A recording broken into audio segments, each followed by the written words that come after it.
All right, guys, we have a huge update to the top 100 starting pitchers in fantasy baseball. I actually ranked 106 pitchers here. This is a monster of a video, but quickly, before we get started, if you guys not already, please subscribe to the channel down there below. Drop this video a like. Sound off in the comments. Become a channel member if you want personalized advice about your fantasy baseball teams, and a special shout out to Prize Picks for sponsoring today's video. And one quick note before we get started, I always like to do my rankings in tiers because the tier a pitcher is in is always much more important than the ranking of the pitcher itself, but I'll get into what all those tiers mean as we move through this video. So we're starting out with tier 1, of course. We have Jacob Misiorowski, Tarek Skubal, Chris Sale, Zach Wheeler, Dylan Cease, and Cam Schlittler. This is a bit wider of a tier 1 than I usually do. Usually it's like reserved for a pitcher or two. And Misiorowski would be the pitcher alone by himself on tier 1, usually for me.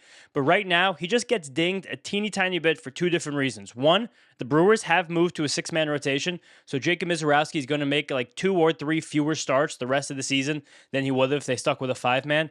And number two, the Brewers have been a bit inconsistent with Misiorowski's workload over the last month and a half. Showing you guys a screenshot of his game logs right now. He did get up to 90 pitches in his last start. We like to see that, but he's only gone to at least 90 pitches twice in his last 5 starts. If I knew he was getting a full 90 to 100 every single time out, he'd be in tier 1 by himself, but he's not right now. Tarek Skubal next to Miz on this tier. Just still a fantastic pitcher. There's going to be no stopping Skubal the rest of the season. Same goes for Zach Wheeler and Chris Sale. Just father time. Doesn't know what to do with those two guys. There was a bit of a scare with Wheeler recently, but he's leveled out. He's still amazing. And then we have the American League Cy Young bros here in Dylan Cease and Cam Schlittler.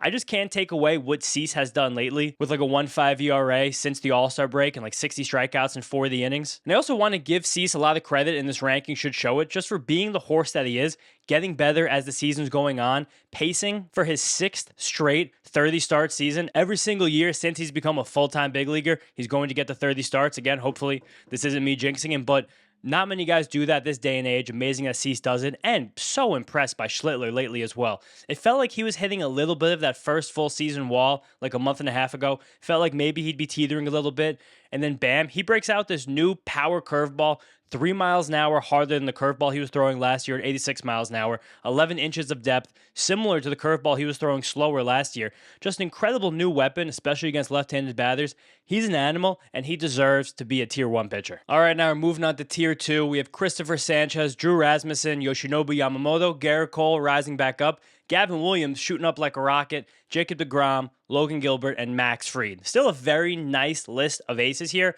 but just a few more weaknesses with these guys compared to tier 1. Christopher Sanchez has had some stumbles over the last few months, basically since he had the scoreless inning streak through May and the early part of June. Sanchez also did have a really ugly 9-run blow-up against the Royals like a month and a half ago, but that one really bad start has badly skewed a lot of his small sample size stats if we're just trying to grab the last 2 months of pitching. He still has a 20% strikeout minus walk rate since June 1st. The velocity is still good. Like I just said, the strikeouts are still high, the walks are still low. And also really important for us in fantasy baseball, entering play on Tuesday, because I'm recording this on Tuesday evening as Christopher Sanchez taking the mound. He's won 5 consecutive starts. This time of year, similar to what I just talked about with Cease, guys who are going to pitch deeply into games for winning teams to get us those wins, or in different kinds of leagues, those quality starts, monumentally important. Drew Rasmussen, another one, just stupidly underrated as always. He's become wildly consistent. He's pitching deeper into games. The Rays are a machine. He keeps going. Yamamoto, the same way. The strikeouts have dried up a bit, but I don't really care that much. He's still been highly effective. He's still on the Dodgers, so a great chance to win every single time he toes the rubber. But again, similar to what I mentioned about Miz at the top and other Dodgers and Brewers pitchers I'm going to talk about, he gets a tiny bit dinged for the 6-man rotation, more so now than earlier in the season, because the few starts he's going to miss relative to the other pitchers in the league hold a little bit more weight when there's just fewer starts for everyone in the league to make. Next, we have Garrett Cole, who I really think finally has gotten back on track. Watching him face Chris Sale over the weekend that ended in a funny thing with Chris Sale with the balk on Saturday. It was nice to see that ace-off. It was nice to see Cole get back over that hump. The command looks mostly back to normal. The fastball looks very back to normal. I'm back to considering Garrett Cole a top 10 pitcher in the league.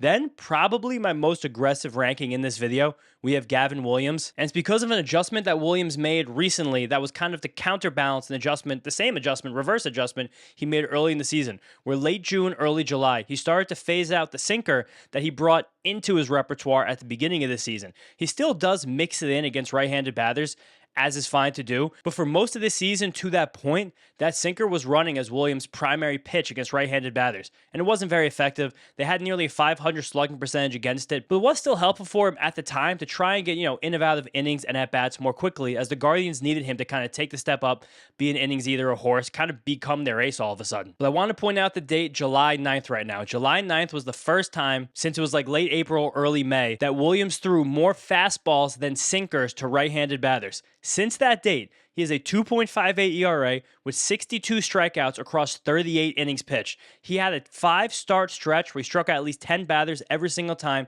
and right now, he's straight up performing like one of the best pitchers in the league, and I kind of had no choice but to shoot him up these rankings because I believe it's going to be true moving forward. I love the rest of his repertoire. I love his demeanor. I love his velocity. This guy's a dude for the rest of the season. We have a quick break from the rankings to give you guys a word from today's sponsor, Prize Picks, America's #1 sports picks app that has an incredible brand new offer I can't wait to share with you guys. If you download the Prize Picks app using the link in my description and sign up with the promo code HMA, you can get $150 worth of lineups if you play and win your first $5 lineup. That's right, $150 worth of lineups if you play and win your first $5 lineup on Prize Picks. Just download the Prize Pick app using the link in my description and sign up with the promo code HMA. And if you're not on Prize Picks yet, here's why you should be. The app is super easy to use. You just pick more or less on a few player stats, lock your lineup, that's it, you're in. Or maybe you'd rather just pick teams because Prize Picks has that now too. Just pick the winner, spread, or total in any game or fight. And I'm rolling with this chaos lineup on Thursday night. Roki Sasaki and Walbert Urena. Strikeouts. 2 wild pitchers who I like a lot, so we'll watch and see if that one hits. And again, to let you guys know, Prize Picks is available in most states. Florida, Texas, California, New York. So it's time to lock in and win that first $5 lineup. Because if you do, you can get $150 worth of lineups. Just click the link in my description,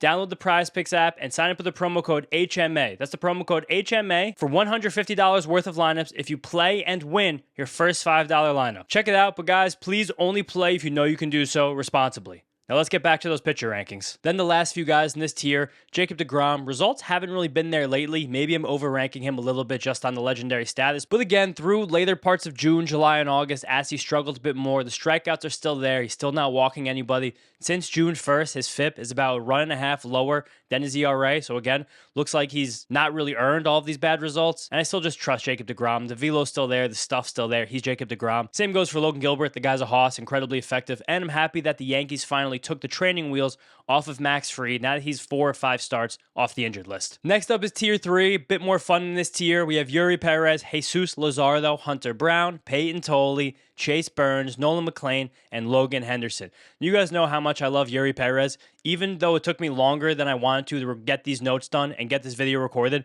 I have my quad box going off to the side. Let me show you guys a second. Just because I didn't want to miss Eury Perez against Paul Skenes, who we haven't talked about yet, Paul Skenes. We got the quad box going. You guys hear the humming on that old school MacBook Air over there, hoping it's not getting too much in the recording, but so excited about what Eury Perez has shown since coming off the injured list like 8 weeks ago. This is the best his slider has ever looked. He's locating it better than he ever has. He's getting tons of swings and misses with just the regular slider and the sweeper right now. He's kind of unhittable against righties. The changeup also looks good enough that he's getting lefties. The fastball is still blazing hot in the strike zone. He looks like a potential league winner at the moment. I'm dangerously close to calling him a full-blown ace. I think that Eury Perez right now, I don't know if you can still possibly make a trade for him. I don't know if the trade deadline's passed in your league. I don't know if someone's sleeping on him and doesn't see him as highly as he is right now because of how bad the beginning of the year was, but he is on a roll right now, and I think he's going to continue that. Same goes for Jesus Luzardo. Really bad start to the season. Still, once in a while, he just has the 5-run, 6-run, 7-run blow-up, but he's very, very... I mean, I can't even call him reliable because he has those blow-ups, but we just know what the ceiling is. It's just he has a bad floor. He needs to find that middle ground. That's the thing for Jesus Luzardo. Another guy who's been inconsistent, Hunter Brown. Now it looks like he's finally got his sea legs back under him after the long trip to the injured list. He's still not missing tons of bats against right-handed batters, though. The breaking balls are not as consistent as I would like them to be, but he's filling up the zone with those fastballs, getting swings and misses with them, and weak contact, especially with the sinker, so I'm still very in on Hunter Brown. Peyton Tolley next. Big riser here, inside the top 20, which I love so much. Just an unbelievable pitcher. coming off a 14 strikeout masterclass against the Athletics last Friday. First time with double-digit strikeouts in a game this season since his debut start against the Yankees. He also got 24 whiffs in that, and most of that came from his fastball triangle, as totally does. The four-seamer, the sinker, and the cutter are all diabolical, especially that four-seamer and that cutter against right-handed batters. But we're finally starting to see more breaking balls from Tolle. He got 5 curveball whiffs in that start. He got 5 curveball whiffs and only 6 swings against that curveball. It was also the highest rate of curveballs Tolle's had in a single start since all the way back on May 4th. I love seeing him find his confidence in that pitch. It's going to be a huge difference maker for him if he wants to make this jump from just really good pitcher to possible ace, possible top 15, top 10 guy in the league as we go through the rest of the season and into next year. It's amazing that he's been so effective this year, already pacing like one of the top 30, 25 pitchers in the entire league. Really happy I made that call early in the season, and like shout out you guys to pick him up one of those first waiver runs of the year, but there's still so much potential here, and seeing him throw that curveball more makes me think he's actually closing in on reaching that massive potential. Then a guy sadly going in the wrong direction right now, Chase Burns. Still love Chase Burns, still sky high on Chase Burns' long-term future, but he's getting dinged recently because he keeps kind of hitting a wall as he gets to the 4th or 5th inning of his last few starts. He's not really completing 6 or 7 innings anymore, and I'm a bit afraid of this downward velocity trend of Chase Burns as we've gone through the season. Especially with the way the Red season is going right now, there's a good chance a guy like Chase Burns gets shut down a few weeks early, and that's detrimental to us in our fantasy leagues. Especially because Chase Burns has already exceeded his innings total from last year. So just keeping my antennas up for Chase Burns, seeing how the season winds up. But again, he is a downward arrow for me right now. If you wanted to be crazy savvy, maybe you trade off him. I don't know if anybody would do that, but I might try to actually do that. Then we have Nolan McLean, just still very, very reliable and consistent. Despite the fact that start in and start out, he really hasn't been super sharp. He's found a cool new weapon this year in earning whiffs at the top of the zone with his fastball, even though that fastball isn't great, but it's just really helped him at a time when his sinker's been a little less consistent. Sometimes he's lost the feel of his sweeper and his curveball. The starts where those all come together, he looks completely unhittable. But again, sometimes the fact that he doesn't have all of those weapons every single time, it's nice that other things in his repertoire, his very deep, his very good repertoire, have stepped up and helped him become consistent on the whole this season as he winds up in hot pursuit of the National League Rookie of the Year award. And then last guy in this tier, Logan Henderson. I love this guy as a pitcher. He's so good. Despite being very unorthodox and being a changeup dominant righty who only has a cutter he can feature against right-handed batters as a whiff pitch, but he is very good at nailing the outside corner with that cutter. It forces right-handed batters to respect the outside of the plate. Again, it's weird, but it all works together very well. I love that on Monday night, the Brewers let Logan Henderson get into the 7th inning for the first time this year. I did not love that when he got into that 7th inning, Jackson Merrill nailed him for a go-ahead home run, but those are the breaks. He has to still learn how to get deeper into these games. He's a really good pitcher, but again, like I mentioned, Misiorowski and Yamamoto, 6-man rotations this time of year hold a little bit more weight because you're losing more starts compared to the rest of the league. Moving on to tier 4 now. If you saw these collection of headshots together at the beginning of the season, you would have not realized what dimension you were in, but we have Sean Burke, Paul Skenes, Troy Melton, Parker Messick, Kyle Harrison, Kevin Gausman, Brian Wu, Logan Webb, and Sandy Alcantara. Gotta give Sean Burke his flowers. This guy is such an absolute dude. Like, is he going to be a top 5 Cy Young finisher in the American League as the ERA keeps trending closer and closer to a 2? 1.5 ERA and 31% strikeout minus walk rate since July 1st is absolutely nutty. Unbelievable stretch he's on, helping keep that White Sox team rolling. And the biggest reason for Burke being this good of a pitcher, this level of a breakout, is how unbelievable his four-seam fastball is. Great cut right action on that pitch, leaves it at the top of the zone. Hitters continue to swing under it, continue to not catch up with it. Mostly around 95 miles per hour, can stretch up to 96, 97, but really holds true right there at 95. Nearly a 30% whiff rate on that pitch this season. Hitters can't square it up either. They have an under 200 batting average against it. He throws it nearly 40% of the time. That is just unbelievable fastball quality from currently one of the most underrated pitchers in the league. I do want to give a shout, though, to the rest of his repertoire, which none of it really looks very good according to Stuff Plus right here, but I do think it underrates his knuckle curveball just because that pitch is very slow, under 80 miles per hour, but Burke does such a good job of hiding that pitch and allows it to tunnel really, really well off the high fastball, but I do like that Burke, again, with a relatively mid repertoire, some would say bad repertoire, behind that elite fastball, he needs more tools, more things to mess with, guys. Over the last few months, he's really brought on his new cutter into his repertoire. It's risen to become a key part of his attack against left-handed batters, now becoming one of his most thrown pitches against them. And again, as everything besides the fastball doesn't really stand out, it's really important for him to have new wrinkles, new things for hitters to think about. That's what that cutter's been. I really like Sean Burke moving forward. Of course, he's almost top 20 pitcher. Now a guy moving in the wrong direction, Paul Skenes. Honestly, guys, it's hard for me to tell you what's wrong with him right now. One of the reasons I had that quad box rolling while I was starting to record here is because I wanted to watch his first few innings against the Marlins. And he didn't look good again. His velocity was down again. He wasn't sharp. He was throwing all fastballs, very little confidence in his secondary stuff. I want to double check right now to see if that held true the second time around the lineup. Also, he left that start with only 4 swings and misses in 5 innings. You got to be kidding me. And he did get to more secondary stuff, as Skenes does when he got to his second time around the lineup. But this is just a mess right now. He gave up a home run to Eury Ruiz. Paul Skenes does not give up home runs to Eury Ruiz, but I'm listening to a lot of smart people out there. I saw a great interview with the pitching ninja on Foul Territory talking about how Skenes' mechanics look a little off right now, how his body just seems a little sluggish as he goes through his windup. And then also, everything we're seeing about Paul Skenes' velocity right now kind of proves that something just isn't right. I want to read to you guys a blurb I wrote for Roll the World this past week. If you guys ever keep up with the Roll the World player news page, I'm on there writing updates a few days a week. But also, this is from his start last Wednesday against the Brewers, when his fastball velocity was actually up, but he couldn't throw that pitch in the strike zone. So again, reading it right here from my update. It was only the second time over the last 2 months where Skenes' average fastball velocity stretched back above 97 miles per hour. It was also his first time in 10 starts where he threw multiple pitches over 98 miles per hour. The first time for Paul Skenes in 10 starts where he threw multiple pitches over 98 miles per hour. Is his arm tired? Are his mechanics out of whack because he's trying to reach back and find more velocity? We simply don't know. But now we're looking at Paul Skenes, who has an ERA at 6 over his last 8 starts, and the Pirates are 3-12 over his last 15 starts and losing to the Marlins already on Tuesday night. This is just really, really bizarre territory for Paul Skenes to be in. But it's very hard to find any reason for optimism, just besides the fact that he is Paul Skenes, and we have to believe he'll get out of it. Then we have some of the best breakouts of the season: Troy Melton, Parker Messick, Kyle Harrison. Tons of trust in all these guys moving forward. Messick, I know, hasn't been his sharpest over the last few months, but he's still very effective start in, start out. Melton, while sometimes he doesn't really miss that many bats, man, this guy's stuff is nasty. I really trust him, and the Tigers are really letting him pitch deeply into games. And Kyle Harrison, very happy he's back. I'm recording this before he takes the mound on Tuesday night, but a few more healthy starts, he could jump way easily back into the top 20. Then we have Kevin Gausman. A really cool note here from Mike Petriello that in Gausman's first start as a Cub, he threw a higher rate of splitters than he has in any outing since 2019. Funny there. I like when a guy goes to a new team and you can see the adjustments right off the bat, but I just love him on the Cubs. I love that defense. I like him trying to get out of his rut a little bit as he's been cold, and I think Kevin Gausman is going to be very reliable for the rest of the season. One guy who I'm actually not sure about of that is Brian Wu.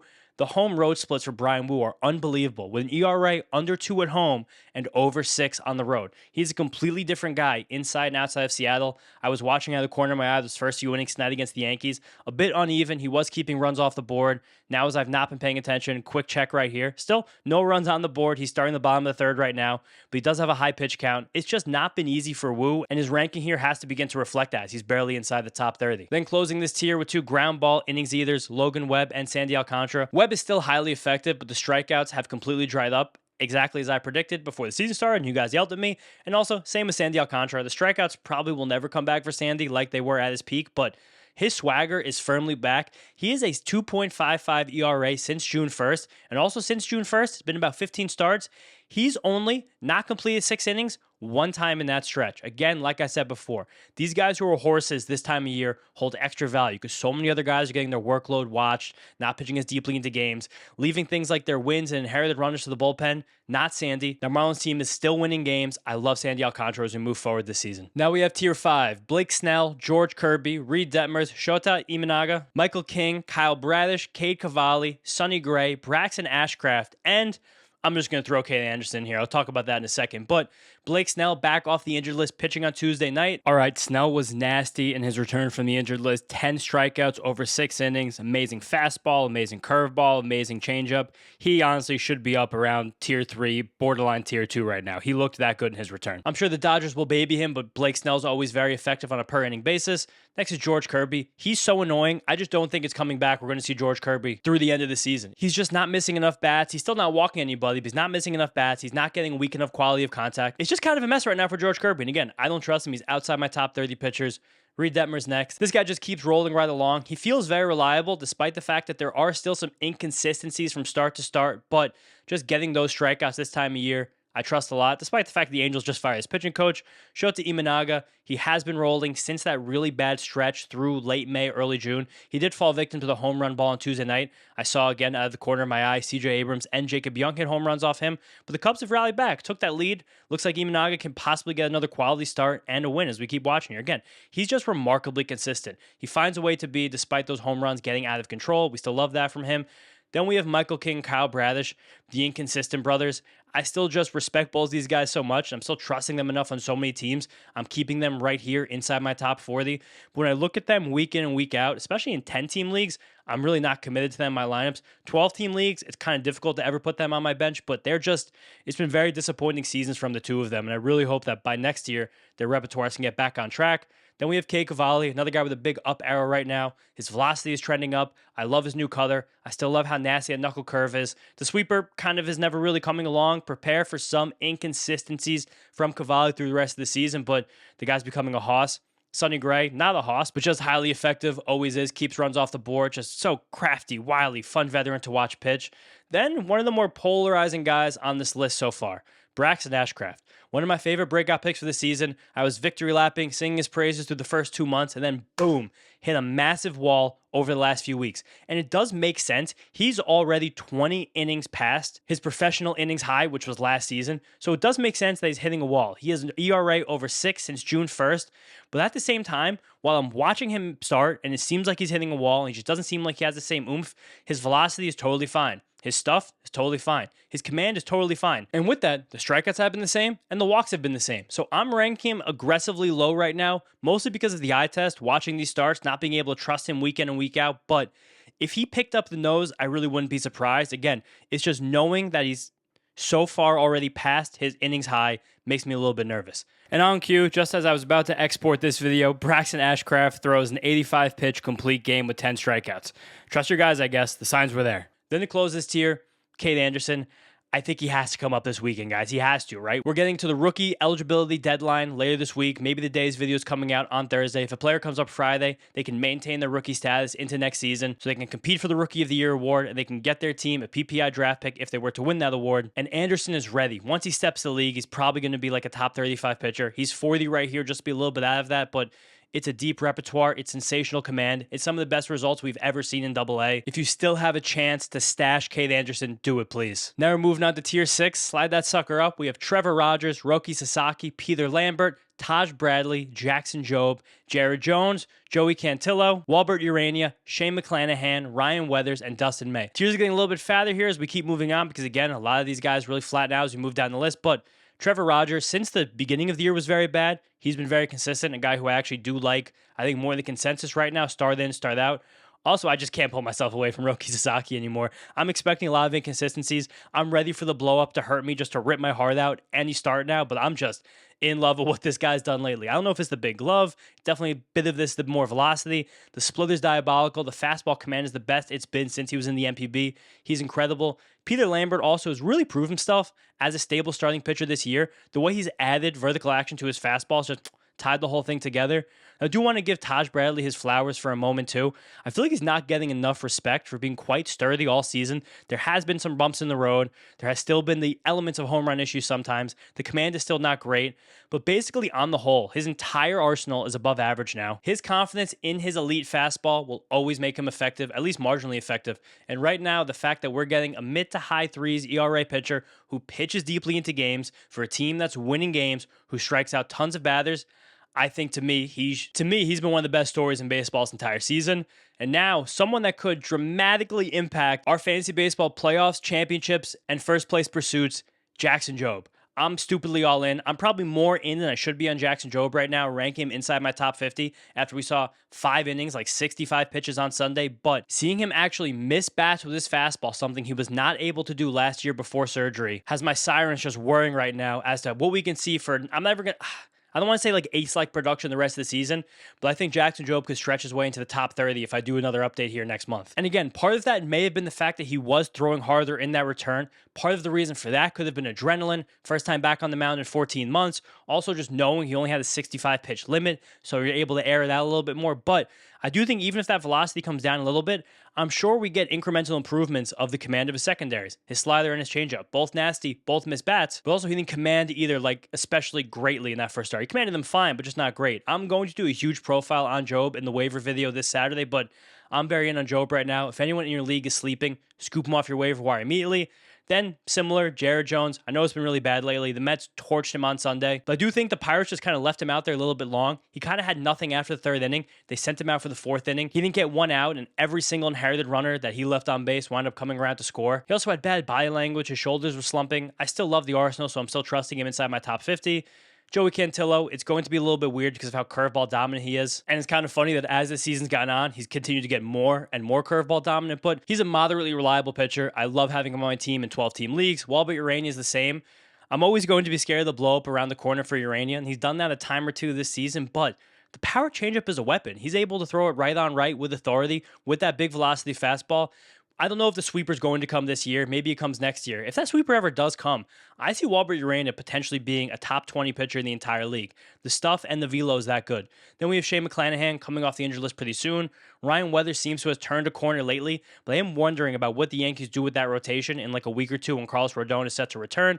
And Dustin May. I gave you this note last week in the waiver video, but Ken Rosenthal reported that the Brewers view Dustin May as the third best pitcher available on the trade market, only behind Tarek Skubal and Kevin Gausman. If the Brewers believe in you that much, I believe in you that much. And that's why Dustin May, to me, is a fringe top 50 pitcher right now. Now we have tier 7, Michael Soroka, Jose Soriano, Robbie Ray, Ian Seymour, Sean Manaea, big one right there, Ranger Suarez, Foster Griffin, Matthew Boyd, Nick Lodolo, Eduardo Rodriguez, and Jake Bennett. This is basically just the lefty tier. I ranked, 9 lefties in a row there, but get the righties out of the way first. Michael Soroka just came off the injured list, a little rusty in his return, but still love the stuff, especially that curveball, so I'm trusting Mike Soroka moving forward. Jose Soriano just outside the top 50. The trade to Toronto, at minimum, is going to give him such better infield defense for a guy who gets some of the most ground balls in the league. That gives him a huge bump for me, and I do like that the Blue Jays told Soriano, really taper back the usage of that fastball. That fastball excited me a lot in the beginning of the year when Soriano was able to locate it. Then he kind of fell in love with it. He wasn't able to locate it and was getting pieced up. I like that now again. Also, trusting that defense. Just don't be afraid to throw a couple of those sinkers here and there. Just get those balls in the ground, get out of these innings. Robbie Ray looks like he's going to be very reliable now with the Padres. Ian Seymour, with the injury to Griffin Jacks, now looks like he's going to stay in that Rays rotation, and he still just gets so many swings and misses. I love Ian Seymour's repertoire. Love when he can get those high fastballs and those low breakers downwards.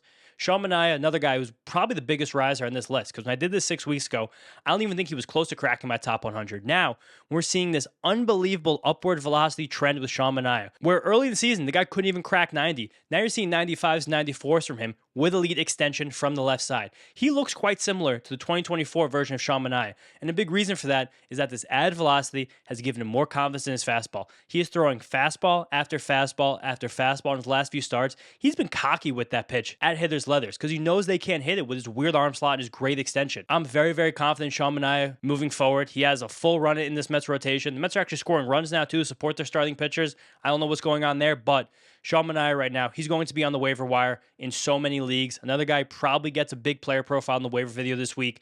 Pick up Sean Manaea if you can. Then Ranger Suarez, on talent alone, he should be like 15 spots higher, but he just doesn't really have the workload right now. He's been very not sharp going on a month, so I had to really ding him for that. Foster Griffin had a dreadful debut with the Guardians, but still love him as a crafty lefty. Matthew Boyd's just not missing bats right now. I dinged him for that, but man, this guy just goes deeply into games. If you're in a quality start league, Matthew Boyd's been a weapon over the last few months. Nick Lodolo off the injured list Tuesday night. Then Eduardo Rodriguez and Jake Bennett, two more super crafty lefties at different ends of their career. I give Eduardo Rodriguez so much credit for what's happened this year, and we're just running out of time for him to actually regress in a negative way. And Jake Bennett, super reliable, especially when he can locate that fastball and changeup. It's been a little bit more iffy lately. That's why he's outside my top 60, but I still like Jake Bennett as a reliable bench streamer in my 12-team leagues moving forward. Just don't feel like you have to start Jake Bennett week in and week out. Tier 8 here, a lot of different kinds of pitchers. Justin Robleski, Freddie Peralta, Bryce Miller, Framber Valdez, Shane Baz, big riser, Christian Scott, Jacob Lopez, Noah Cameron, Emerson, Hancock. Justin Robleski, it's kind of ironic in my own brain that I finally started to buy in on him as he started to miss bats, and now he's been really ineffective lately. I do think the Dodgers are going to give him chances to work out of this in their rotation to close out the season, because it feels like they're just going to use him as their regular season guy to beat into the ground, get them to the playoffs, then maybe move to their playoff bullpen. So again, I still like Robleski, but probably not as much as some other people, so don't yell at me for that one. Freddie Peralta, kind of got screwed this first two starts with the Rays were in Colorado, then in Sacramento. He leveled himself out really nicely on Monday night in Sacramento to get a quality start. And I kind of like the way he did that with the Rays telling him, throw more changeups, especially against right-handed batters, and fuck your breaking balls. The Mets, I felt like for most of the season, were really trying to help Freddie differentiate between those breaking balls, find the different shapes between his tighter slider, his sweeper, and his curveball, because too often they all blended. The Rays said, at least maybe in this start, when they were worried about home runs in a super hitter-friendly park, get rid of those breaking balls, throw the changeups. It is your best secondary pitch at this point. He did that, and it worked. Then we have Bryce Miller. I'm so sad he's so far down these rankings. Like a month ago, he would be the top 20 guy, but this velocity trend right now is really scaring me. I'm getting PTSD for what happened with Bryce Miller last year. And just to give you guys some insight into what's going on with Bryce Miller, for his first 8 outings this season, Miller's fastball averaged at least 96 miles per hour in every individual start. In his last 6, it's been below 96 miles per hour in every individual start. Also, he threw 83 total pitches, 97 miles per hour or harder in those first 8 outings. In his last 6, he's only thrown 3 pitches, 97 miles per hour or harder. In turn, with that, his whiffs have fallen sharply, his strikeouts have fallen sharply, and he's giving up so many more runs. I'm just scared the fact that he didn't actually get surgery to fix his bone chips that bothered him in his right elbow last year. Instead, it was rest, rehab, recovery. It looked like a brilliant move a few months ago. Now it's just scaring the bejesus out of me, and I don't even know what to do with Bryce Miller if he's on my team right now. Framber Valdez continues to be very inconsistent, but that's just who he is this season. Shane Baz on a nice upward trajectory. He's finally married the repertoire in the way that I thought he was going to do it entering the season. The cutter looks phenomenal, and he's locating it really well, mostly really well against lefties. Fastball's nice high in the zone. Knuckle curve is good, spotting some changeups. Shane Baz, very quietly, is breaking out right now. He's someone that should not be on any waiver wires, even probably as a bench guy in 10-team leagues, just to stream him in and out with the other pitchers who you don't know if you're going to play them week in, week out. Then Christian Scott, stuff is great, misses tons of bats, but he's just super inefficient sometimes, doesn't pitch deeply enough into games to be ranked higher than this. Jacob Lopez, off the injured list, has pitched really, really well for a few starts now. The repertoire is gorgeous, great extension, high fastballs, low changes from a lefty. We love that. Another lefty whose repertoire looks amazing right now, Noah Cameron. He did kind of run into like a teeny tiny bit of a roadblock on Monday against the Dodgers, but that's also in Dodger Stadium. Tough place to pitch. The 4 starts before that, he went 7 innings every time with 2 runs or fewer, getting tons of swings and misses, and we're seeing something more like the Noah Cameron from last year, where he has this repertoire that just interacts with itself so beautifully when he locates everything well, which is fastballs high, cutters and tight sliders running in on the hands of righties, and then changeups that fade away. It's a great repertoire when he's doing it well, and right now he is doing it well. And last in this tier, Emerson Hancock, just kind of falling apart after being red hot early in the season. Don't trust Emerson Hancock at all right now. Next up, we have Tier 9, Casey Mize, Nick Martinez, Tyler Mahle, Landon Rupp, Will Warren, Tanner Bybee, Shane Drowan, Michael Wacha, Kyle Leahy, Clay Holmes, Dean Kramer, Brandon Pfaadt. A lot of command artisans right here. A lot of the soft contact merchants right here. Perfect spot for Tier 9, where these are guys who are on our bench in 12-team leagues, and we're shuffling them in and out of our lineups whenever they have good matchups. Casey Mize, I'm a little bit worried about right now. His velo has been trending down for a few starts, even as the Padres made that trade, and his slider has not gotten as many whiffs at all lately, so again, a little bit concerned about him. Nick Martinez continues to be consistent without striking anybody out. It's amazing. Tyler Mahle had an amazing Braves debut, shutting the Yankees down over the weekend. Want to see more of that. Landon Rupp is just kind of hanging out in the middle. Will Warren is trying to pull a nose back up, but he's just not really able to do it that well. Tanner Bybee, again, consistently mid, which is totally fine for a tier like this. Shane Drowan continues to pitch well. I still don't know what the Brewers are going to do with the 6-man rotation. I've brought it up a few times this video. Maybe him or Robert Gasser winds up moving to the bullpen as their workloads increase. We'll see what happens there. Michael Wacha, consistent, unspectacular. Kyle Leahy's been nice lately, but I'm worried about what could happen afterwards. I do like his cutter a lot, though. Clay Holmes, bad Cubs debut, but trust he'll get it together, just shaking that rust off.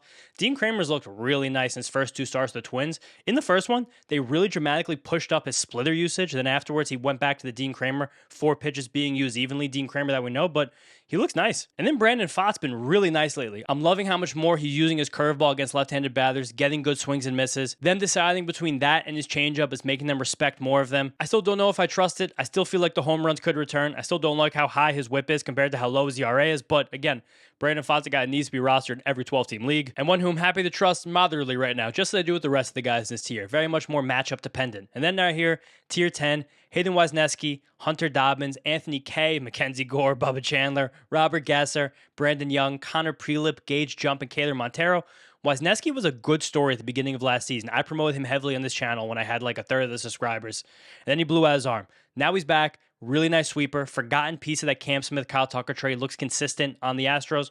Hunter Dobbins has really altered his fastball shape with the Cardinals. He's now throwing this very cut-heavy four-seam fastball. It's very similar to the one that Cade Horton throws, which for Horton, as a fastball sweeper guy, really helps him be effective against lefties. Dobbins has more weapons at that, and this cut fastball looks like it has been really useful for him against left-handed batters. Then Anthony Kay with his deep pitch mix and plus velo from the left side just continues to be consistent start after start. I'm very happy for Anthony Kay, former Mets farmhand who spent time pitching in Asia.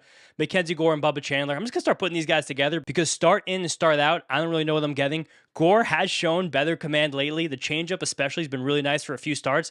I'm just not going to trust him, so he's far down in these rankings. You can't tell me what to do about it. These are my rankings. Bubba Chandler's now altered his slider shape again, like the third time this season. He's throwing a harder, sharper slider, something he was doing more in the minor leagues that he was more effective with. I don't know why he wasn't doing that all season. It's been really nice, and he's been really good at commanding it inside on lefties, getting more swings and misses against them. So maybe we see a late season resurgence from Bubba Chandler. Robert Gasser, good slider, low velo, trying to get that command right, but I still like him as a back-end guy for the Brewers. Brandon Young's been really nice lately for the Orioles. I'm trusting him a lot, again, as a bench streamer in 12-team leagues. Connor Prelip's secondary stuff is good, hiding that fastball well right now. Gage Jump has successfully pulled the nose back up. He's got that fastball command back high in the zone again. I like Gage Jump, but terrify the ballpark. And Kether Montero, good back-end guy. Good mix and match guy with the Tigers. And now quickly, didn't have room, but here's tier 11. Cody Bradford, Andrew Painter took a no-hitter into the fifth inning on Monday night. Grant Holmes, Shane Bieber, Colin Ray, Michael McGreevy, Zach Thornton, fun young pitcher on the Mets, Eric Lauer, Andre Palante, Blade Tidwell, Andrew Abbott, Merrill Kelly, David Peterson, 106 pitchers. From this list, I want to shout out Cody Bradford. He's a soft-tossing, touch-and-feel lefty with good pitch shapes, who has good command, who I did like in his first start back, but I think he's got a scary one this weekend against the Athletics. Zach Thornton, cutter lefty, but he commands it really well, so it's fun. I want to see him develop the rest of that repertoire more so off that. And I want to shout out Blade Tidwell. It's so many sweepers and sliders right now, and it's a decent fastball shape in terms of vertical action he gets on it, but he has a very high release point. It makes the fastball come in kind of heavy, but if hitters can get under it, they can hit it a long way. But if he's commanding those sliders, I like watching him pitch backwards. And Andrew Painter has pitched backwards decently well over his last few starts. 2 starts ago, he didn't have command of the breaking stuff, so he couldn't pitch backwards, but Andrew Painter now back inside the top 100. Worth a little tiny speculative look for me in 12-team leagues, but don't trust the fastball whatsoever. But guys, the top 106 pitchers in fantasy baseball right now, monster of a video. I'm sweating balls in my office right now because I can't turn on my air conditioning when my microphone's on because it's too loud, but sound off in the comments, guys. Let me know what you think about these. Another waiver wire video this coming Saturday. And then we're going to see what this channel is going to look like because the fantasy baseball views are not coming anymore. And I got to try and get some views back in this channel. So if you guys have any ideas for things you want me to make, I think I have some historical baseball stuff ready, but probably more for the offseason. I'm trying to make my own stat right now using Claude. So maybe I'll make a video about that if that's done in time for September. But thank you guys all so much. Again, give me some ideas in the comments. Let me know anything you want to talk about. Also, I said this last time, for anyone who gets to the end of the video, we need something funny to say. Say Haze, Haze. Comment Haze if you got to the end of the video. Thank you guys all so much. See you next time.